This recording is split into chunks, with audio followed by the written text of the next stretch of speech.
നമസ്കാരം. ഇന്നത്തെ ഡിഫോക്കസ് തുടങ്ങുന്നു. സംസ്ഥാനത്തെ ഡാമുകളിലെ വ്യാപക കയ്യേറ്റത്തെക്കുറിച്ച് റിപ്പോർട്ടുകൾ നൽകിയിട്ടും സർക്കാരുകൾ നടപടിയെടുക്കുന്നില്ലെന്ന് ഡാം സുരക്ഷാ authority chairman justice CN Ramachandran Nair.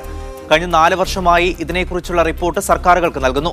പക്ഷേ രാഷ്ട്രീയ സമ്മർദ്ദം കാരണം ഇതുവരെ നടപടി സ്വീകരിച്ചില്ലെന്നും രാമചന്ദ്രൻ നായർ മീഡിയ വണ്ണിനോട് പറഞ്ഞു. Media one exclusive. സംസ്ഥാനത്തെ എല്ലാ ഡാമുകളുടെയും തീരത്ത് കയ്യേറ്റം വ്യാപകമാണെന്ന് പരിശോധനയിൽ കണ്ടെത്തിയിട്ടുണ്ട്. പരിശോധന കഴിയുന്ന മുറയ്ക്ക് തന്നെ റിപ്പോർട്ടും കൈമാറാറുണ്ട്. പഴശ്ശി ഡാമിലാണ് കയ്യേറ്റം രൂക്ഷം. റിസർവയർ നിറച്ചാൽ അവിടുത്തെ ചില നഗരപ്രദേശങ്ങൾ മുങ്ങിപ്പോവും. അപ്പം ജനങ്ങൾ വലിയ ഒബ്ജക്ഷൻ ഉണ്ടാവും. അപ്പോൾ ഡാമിൻ്റെ റിസർവയർ ഏരിയയിൽ മുഴുവൻ കയ്യേറി കെട്ടിടങ്ങൾ പണിതു. കളിസ്ഥലങ്ങളും ആരാധനാലയങ്ങളും വീടുകളും പണിതിരിക്കുന്നത് ഡാമിനകത്താണ്. അവിടെ പന്ത് കളിക്കുന്ന കോർട്ടുണ്ടാക്കിയവരുണ്ട് ഡാമിനകത്ത്. നെയ്യാർ ഡാമിനകത്ത് ഷട്ടിൽ കോർട്ട് കളിക്കുന്നത് കണ്ടിട്ടുണ്ട് ഞാൻ. വെള്ളം നിറയുന്നുണ്ടല്ലേ നെയ്യാർ ഡാമിൽ. അതിനകത്ത് വീട് വെച്ചിട്ടുണ്ട്, പള്ളി പണിതിട്ടുണ്ട്. വയനാട് ബാണാസുര സാഗറിൽ ഡാം കയ്യേറി റിസോർട്ട് നിർമ്മാണം വ്യാപകമാണ്. ജലസംഭരണിക്ക് ചുറ്റുമുള്ള 200 മീറ്റർ പ്രദേശത്ത് നിർമ്മാണ പ്രവർത്തനങ്ങൾ പാടില്ല. പഞ്ചായത്തിനെ സ്വാധീനിച്ചാണ് നിർമ്മാണത്തിനുള്ള അനുമതി വാങ്ങുന്നത്. ഇത്തരം കയ്യേറ്റങ്ങൾ ഒഴിപ്പിക്കാനുള്ള ശക്തി സർക്കാരിനില്ലെന്നും ജസ്റ്റിസ് CN രാമചന്ദ്രൻ നായർ പറഞ്ഞു. വോട്ടിൻ്റെ ഒരു പ്രശ്നം കാരണം രാഷ്ട്രീയക്കാർക്ക് സമ്മർദ്ദത്തിലാണ്. അവർക്ക് ഒഴിപ്പിക്കാനുള്ള ശക്തിയില്ല. എഞ്ചിനീയർമാർക്ക് അത്രയ്ക്കില്ല. കാര്യം അവർക്ക് സമ്മർദ്ദമുണ്ട് അവരുടെ മുകളിൽ. Media one, Kochi. ഈ വിഷയമാണ് ഡിഫോക്കസ് പരിശോധിക്കുന്നത്. കർഷകനും പൊതുപ്രവർത്തകനുമായ വർഗീസ് തരകൻ, അദ്ദേഹം തൃശൂർ ബ്യൂറോയിൽ നിന്ന് തത്സമയം ഈ ചർച്ചയിൽ പങ്കെടുക്കും. റിവർ റിസോഴ്സ് സെന്ററിന്റെ ഡോക്ടർ ലത, ഒപ്പം പരിസ്ഥിതി പ്രവർത്തകൻ CR നീലകണ്ഠൻ, ജലവിഭവ മന്ത്രി മാത്യു ടി തോമസ് തുടങ്ങിയ അതിഥികളെ ടെലിഫോൺ ലൈനിലും പ്രതീക്ഷിക്കുകയാണ്.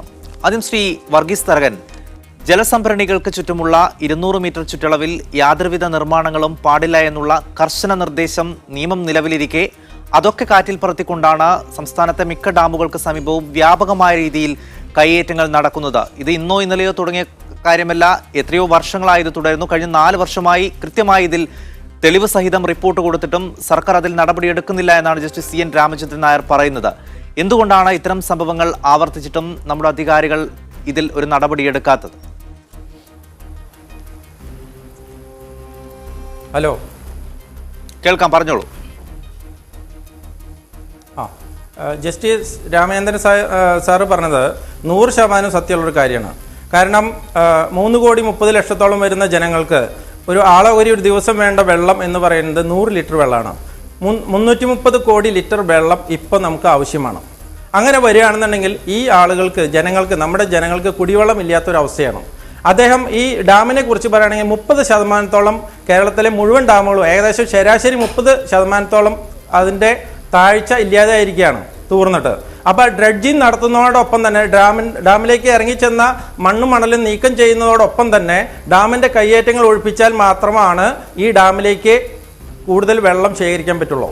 പല ആളുകളും ഈ ഡാമിനെ സൈഡിലേക്ക്, ഇപ്പോൾ ഈ ഫോട്ടോയിൽ കാണുന്ന രൂപത്തിൽ പല ആളുകളും ഈ ഡാമിലേക്ക് ഇറക്കി വീടുകൾ, ബിൽഡിങ് പലതും പണിതാൽ അതിൻ്റെ ഉള്ളിലേക്ക് വെള്ളം കയറും. അത് പല രാഷ്ട്രീയ കക്ഷികളുടെയും താല്പര്യത്തിന് അതിന് ഭംഗം വരും.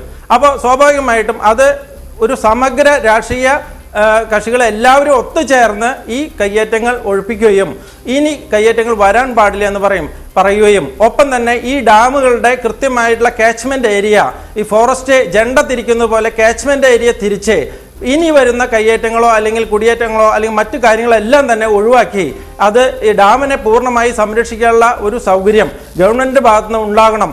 അത് ഒപ്പം തന്നെ നമ്മുടെ പൊതുജനങ്ങളും അതിൽ താല്പര്യം കാണിക്കണം. ഗവൺമെന്റ് മാത്രമല്ല ഒരു ഡാമിനെ സംരക്ഷിക്കേണ്ട ചുമതല എനിക്ക് ഉൾപ്പെടെയുള്ള എന്നെ ശ്രവിക്കുന്ന പ്രേക്ഷകർക്ക് ഉൾപ്പെടെയുള്ള എല്ലാവർക്കും ഇതിന്റെ ഉത്തരവാദിത്വമുണ്ട്. ആ ഉത്തരവാദിത്വം നമുക്ക് പിന്തിരിയാൻ പറ്റില്ല. കൂട്ടത്തിൽ ഒരു പ്രധാന ആശയം കൂടി ഞാൻ മുന്നോട്ട് വയ്ക്കുകയാണ്.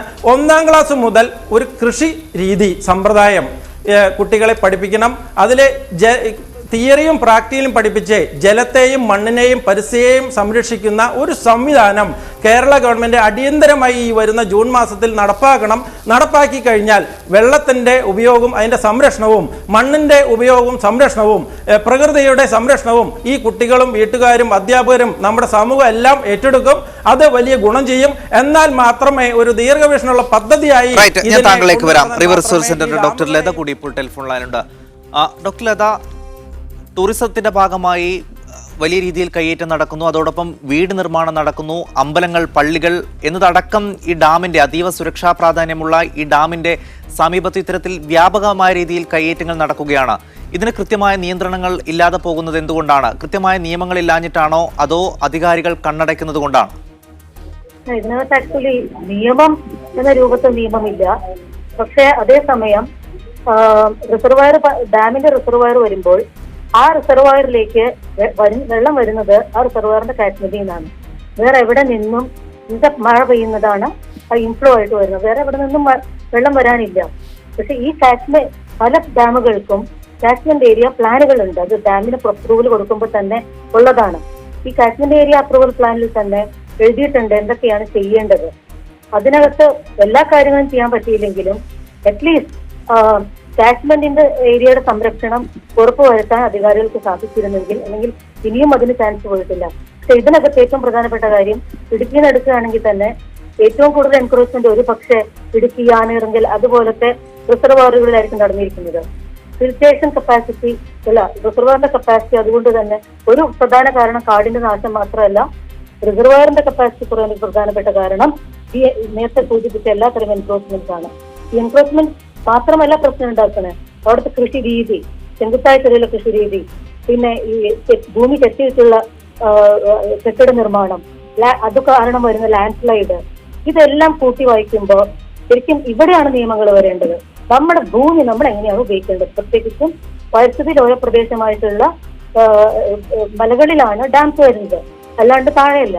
അപ്പൊ ഇത് പശ്ചിമഘട്ടത്തിലെ പരിസ്ഥിതി ലോല പ്രദേശങ്ങളാണ് ഇവയെല്ലാം. അപ്പൊ ഇത്തരം സ്ഥലങ്ങളിൽ കാശ്മീർ ഏരിയ ട്രീറ്റ്മെന്റ് പ്ലാൻ ഒരു ലാൻഡ് യൂസ് പ്ലാൻ പോലെ തന്നെ നടപ്പാക്കി തുടങ്ങേണ്ടി വരും. എന്നുവെച്ചാൽ ഈ എക്സിസ്റ്റിംഗ് ആയിട്ടുള്ള ആൾക്കാർ ഓടിച്ചിടാൻ നമുക്ക് സോഷ്യോ പൊളിറ്റിക്കൽ സിറ്റുവേഷൻ നടക്കില്ല. പക്ഷെ ഇവർ എങ്ങനെ ഭൂമി ഉപയോഗിക്കണം എന്നുള്ളത് വളരെ കൃത്യമായിട്ട് അതിന് നിയമം വേണ്ടി വരും, ലാൻഡ് യൂസ് പ്ലാൻ. പിന്നെ രണ്ടാമത്തെ പ്രധാന കാര്യം, ഗാഡ്ഗിൽ റിപ്പോർട്ടൊക്കെ തള്ളിക്കളഞ്ഞതാണ് കേരളം.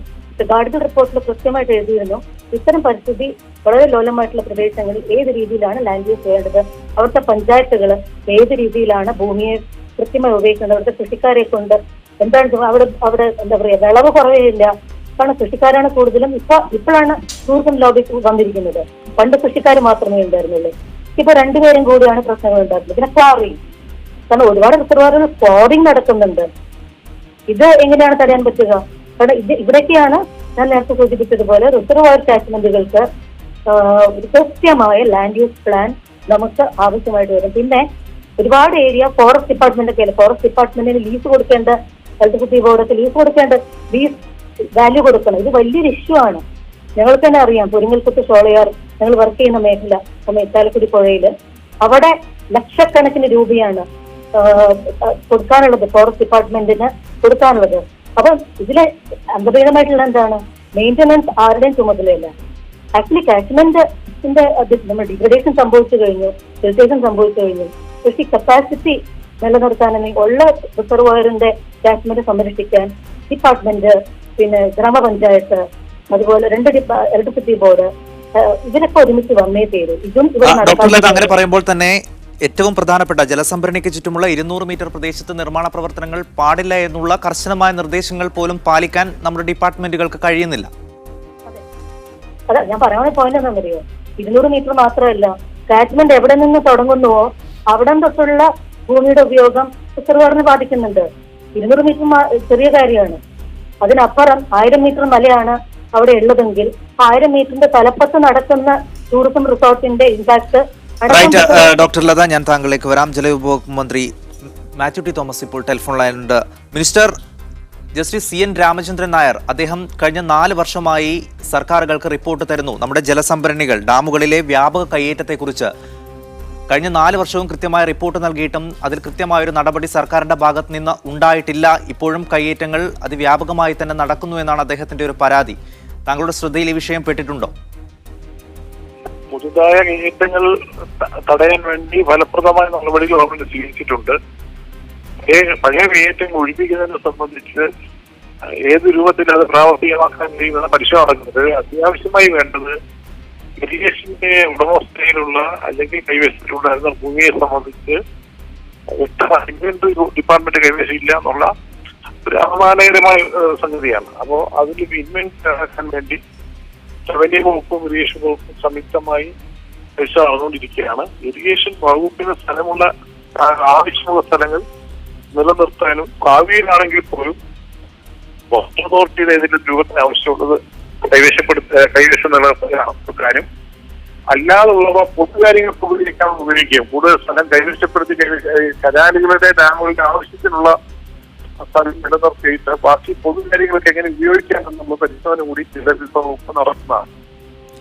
മിനിസ്റ്റർ, ഇത്തരം നിർമ്മാണങ്ങളെക്കുറിച്ച് അന്വേഷിക്കുമ്പോൾ മനസ്സിലാകുന്ന കാര്യം കൃത്യമായ അനുമതിയോടുകൂടി, അതായത് പഞ്ചായത്തിന്റെ ആയാലും ഒക്കെ കൃത്യമായ അനുമതിയോടുകൂടിയാണ് ഇവ നിർമ്മിക്കുന്നത്. അതുകൊണ്ട് അവയ്ക്കെതിരെ ഒന്നും ചെയ്യാൻ കഴിയുന്നുമില്ല. ഈ അനുമതി കൊടുക്കുമ്പോൾ തന്നെ അതിൽ കൃത്യമായ നിയന്ത്രണങ്ങൾ വരേണ്ടതല്ലേ? പഞ്ചായത്തുകൾ ചില സമ്മർദ്ദങ്ങൾക്ക് വഴങ്ങി ഇത്തരം അനുമതികൾ കൊടുക്കുന്നത് തന്നെ വലിയ പ്രശ്നങ്ങളല്ലേ ഉണ്ടാക്കുന്നത്?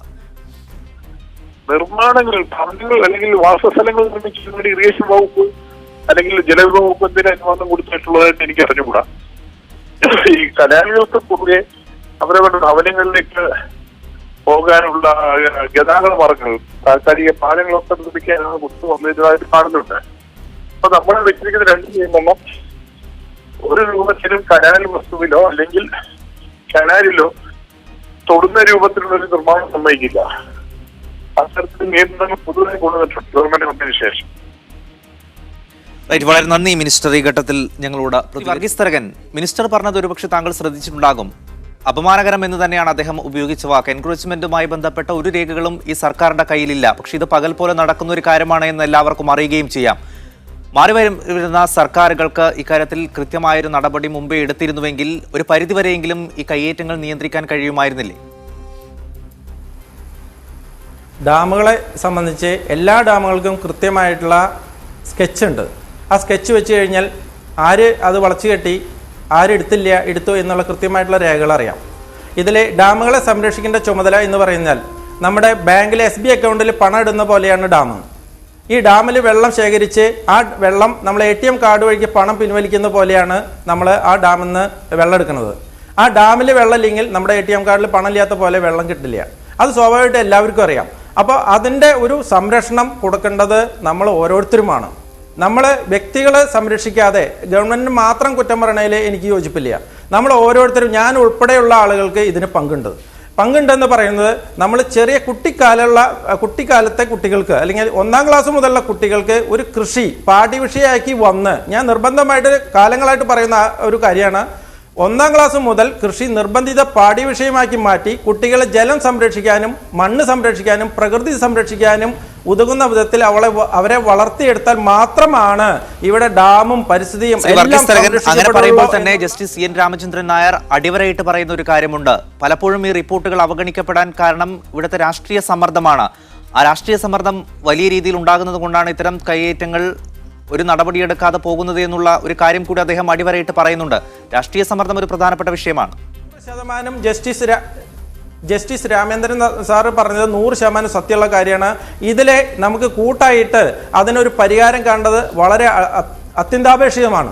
ജസ്റ്റിസ് രാമേന്ദ്രൻ സാറ് പറഞ്ഞ കാര്യം നമ്മൾ കൃത്യമായിട്ട് പാലിച്ചാൽ ഇവിടെ ഡാമുകളുടെ കാര്യത്തിൽ സുരക്ഷ ഉണ്ടാവും. പിന്നെ പ്രത്യേകിച്ച് ഒരു കാര്യം പറയാനുള്ളത്, ചെറു ഡാമുകൾ ചെയ്യാൻ പറ്റുന്ന സ്ഥലങ്ങളിൽ ഇനിയും നമ്മൾ ഡാം പണിയണം. ഇപ്പോൾ ഇടുക്കി ഡാമില്ലെങ്കിൽ മെഴുതിരി കത്തിച്ച് ചിമ്മണി കത്തിച്ച് നമ്മൾ ഈ ദിവസങ്ങളൊക്കെ നടക്കേണ്ടി വന്നതന്നെ. ഇടുക്കി ഡാമുള്ളത് കൊണ്ടാണ് നമുക്ക് ഇലക്ട്രിസിറ്റി കിട്ടുന്നത്.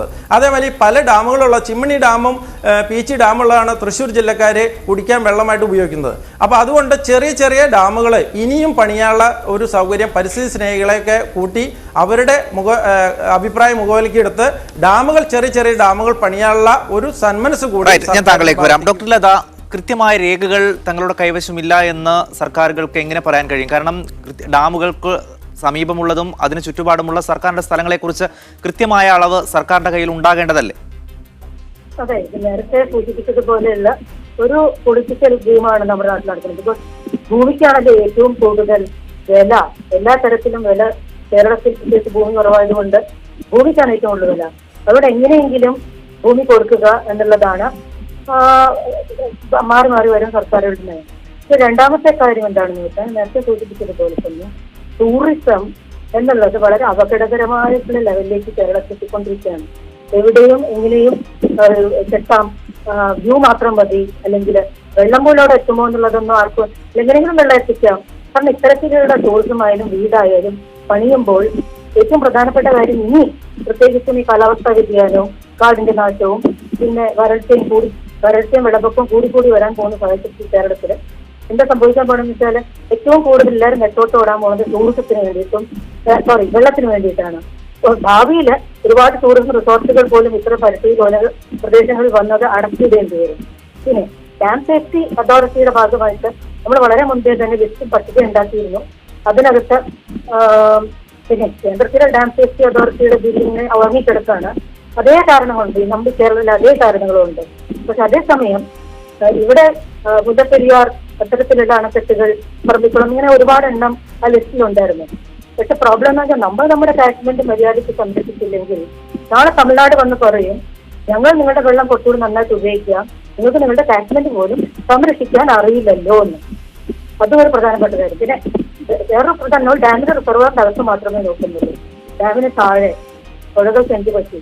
നേരത്തെ സാർ സൂചിപ്പിച്ചതുപോലെ തന്നെ ഇടുക്കിയാണ് അതിന്റെ പ്രധാന ഒരു എക്സാമ്പിൾ. ഇടുക്കിക്ക് താഴെ 25 കിലോമീറ്റർ പുഴ വന്നു കിടക്കുകയാണ്. അതിനകത്ത് തന്നെ നേരത്തെ പറഞ്ഞ ഫുട്ബോൾ കളി നടക്കുന്നുണ്ട്, വീടുകൾ കെട്ടിയിട്ടുണ്ട്. അപ്പൊ ഇതും നഷ്ടമാണ് ഇത് കാശ്മീരിന്. കാരണം ഡാമിന്റെ കാശ്മീരിന് മാത്രമല്ല, ഇത് ഇൻഫ്ലുവൻസ് കാശ്മീരിന് മൊത്തത്തിൽ കിടക്കുന്നതാണ് ഒരു പുഴയുടെ എന്ന് പറയുമ്പോൾ. അപ്പൊ ഈ ഡാമിന് താഴെയുള്ള കാശ്മീരിന്റെ കാര്യം ആരും പറയാറില്ല. ഇത് രണ്ടും പരസ്പര പൂരകമാണ്. അവിടുത്തെ പ്രശ്നങ്ങൾ ഇവിടെ ബാധിക്കും. അപ്പൊ ഉണക്കം എന്നുള്ളത് അങ്ങനെ ഒരു സ്ഥലത്ത് മാത്രം ഒതുങ്ങി നിൽക്കുന്ന ഒരു കാര്യമല്ല, അത് സ്പ്രെഡ് ചെയ്തുകൊണ്ടിരിക്കുകയാണ്. അതുകൊണ്ട് തന്നെ ഞാൻ ആദ്യം പറഞ്ഞ കാര്യത്തിലേക്ക് തിരിച്ചു വരികയാണ്. കാശ്മീർ ഏരിയ മാനേജ്മെന്റ് പ്ലാനുകളൊക്കെ പല ഡാമുകൾക്കുണ്ട്. തപ്പി അതൊക്കെ പൊടി കട്ടി എടുക്കണം, അപ്ഡേറ്റ് ചെയ്യണം. ഇപ്പൊ ചെയ്യേണ്ട കാര്യം ഇന്നത്തെ അവസ്ഥയിൽ ഇപ്പോൾ അന്നത്തെക്കാളും ഒരുപാട് എൻക്രോച്ച്മെന്റ് നടന്നു കഴിഞ്ഞു, ഭൂമിയിൽ മാറ്റങ്ങൾ വന്നു കഴിഞ്ഞു, കാട് നശിച്ചു. ഡോക്ടർ CR നീലകണ്ഠൻ, കഴിഞ്ഞ 4 വർഷമായി ജസ്റ്റിസ് CN രാമചന്ദ്രന്റെ നേതൃത്വത്തിൽ ഡാമുകളുടെ കയ്യേറ്റത്തെക്കുറിച്ച് പഠിക്കുകയും ഓരോ വർഷവും കൃത്യമായ റിപ്പോർട്ടുകൾ നൽകുകയും ചെയ്യുന്നു. വ്യാപകമായ കയ്യേറ്റമാണ് നമ്മുടെ സംസ്ഥാനത്തെ എല്ലാ ഡാമുകൾക്ക് സമീപവും ഉള്ളത് എന്നും, പക്ഷേ ഒരു തരത്തിലുള്ള നടപടിയും സർക്കാരിന്റെ ഭാഗത്ത് നിന്ന് മാറി വരുന്ന സർക്കാരിന്റെ ഭാഗത്ത് നിന്ന് ഉണ്ടാകുന്നില്ല. രാഷ്ട്രീയ സമ്മർദ്ദമടക്കം ഇതിന് വളരെ പ്രധാനപ്പെട്ട ഒരു കാരണമാണ് എന്ന് അദ്ദേഹം പറയുകയാണ്. എത്രമാത്രം ഗുരുതരമാണ് അദ്ദേഹത്തിന്റെ റിപ്പോർട്ടിലെ വിവരങ്ങൾ? തീർച്ചയായും വളരെ ഗുരുതരമാണ്. ഇതിൽ പല ഘടകങ്ങളുണ്ട്. ഒന്ന്, പൊതുഭൂമിയാണ് കയ്യേറ്റം ചെയ്യപ്പെടുന്നത്, അത് വരുന്നു. രണ്ടാമത്തെ വിഷയം, ഇത്തരം കയ്യേറ്റങ്ങളിലൂടെ വലിയ തോതിൽ മലിനീകരണം ഡാമിനുണ്ടാകുന്നു, ഡാമിന്റെ ശേഷി കുറയുന്നു.